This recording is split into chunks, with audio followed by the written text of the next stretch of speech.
Tidak mudah bagi kami untuk mengambil keputusan dengan badan misi mana kami akan bergabung untuk memasuki ladang pelayanan di Afrika.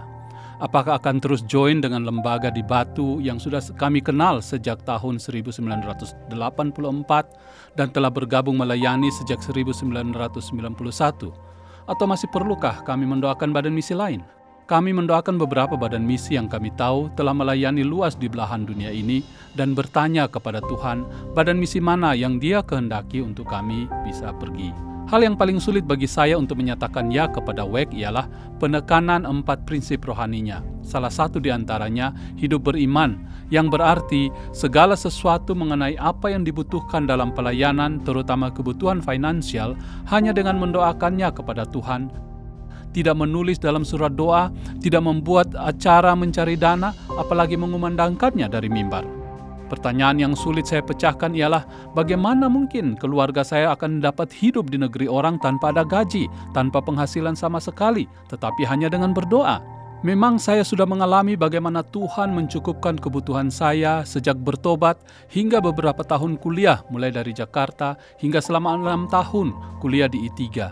Tetapi ketika itu saya masih sendiri. Sekarang sudah berkeluarga, punya anak, akan tinggal di negeri orang lagi. Bagaimana mungkin tanpa jaminan penghasilan yang pasti?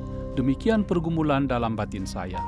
Setelah kurang lebih 3 tahun berdoa mencari pimpinan Tuhan, Tuhan menjawab dengan berbagai macam cara bahwa kami akan join dengan Badan Misi WEC Internasional untuk memasuki Afrika.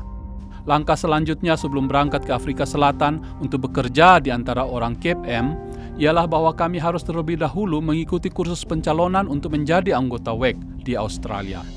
Kami harus memiliki sejumlah uang untuk membayar semua keperluan kursus selama 5 bulan, termasuk melatih bahasa Inggris di negeri kanguru ini. Jika kami lulus kursus tersebut, maka langkah selanjutnya ialah proses interview, dapat diterima atau tidak untuk bergabung dengan WEC cabang Indonesia dan menandatangani prinsip-prinsip dasar kehidupan sebagai anggota WEC internasional.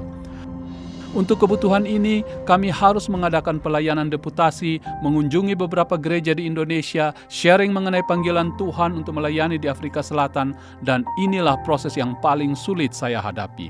Saya tidak menyukai pelayanan seperti ini pada mulanya, tetapi saya harus melakukan, karena proses ini adalah wajib bagi setiap orang yang mau bergabung dengan WEC.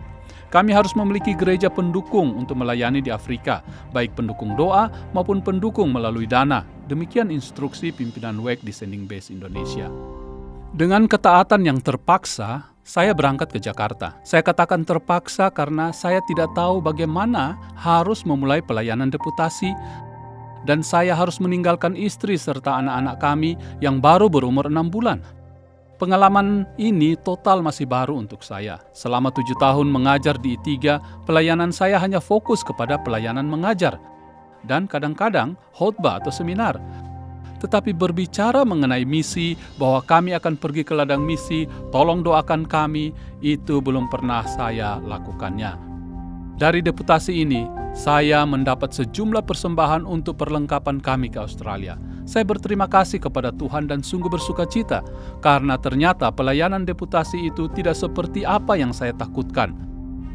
Namun masih sering muncul pertanyaan dalam hati saya, apakah memang untuk selamanya hidup kami nanti sebagai ULB akan terus bergantung kepada pemberian orang lain? Bukankah lebih baik terus melayani di Indonesia dan dapat gaji setiap bulannya meskipun jumlahnya tidak terlalu banyak? Gengsi dong, harus selalu mengharapkan orang lain untuk mendukung biaya hidup kita. Padahal kita dapat bekerja dan mendapatkan gaji. Demikian saya selalu bergelut, berperang dengan diri sendiri. Tetapi teman yang sudah lama menjadi ULB menegur saya suatu hari.